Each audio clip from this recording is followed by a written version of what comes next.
Dans ces locaux d'associations d'aide aux sans-papiers, l'inquiétude grandit.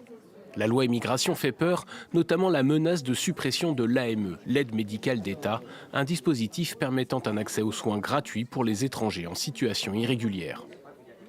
J'ai mon fils qui a 4 ans là et il est rattaché à moi.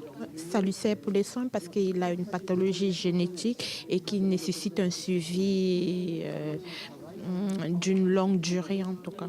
Comme je suis un peu fragile, je suis souvent dans les hôpitaux, dans les urgences.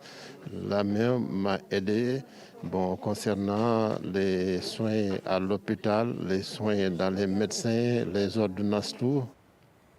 Les associations déplorent l'instrumentalisation politique de ce dispositif. Elles redoutent le problème de santé publique que provoquerait sa suppression et son impact sur les 466 000 bénéficiaires.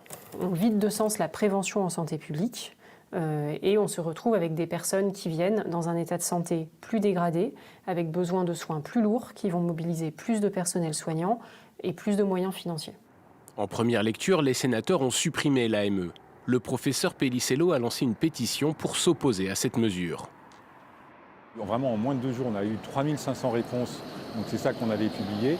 Et à la fin, on avait dit que, on avait déjà communiqué qu'il n'y avait pas d'autres signatures. Et en fait, spontanément, il y en a 1 millier d'autres qui ont donné spontanément leur volonté de signer également.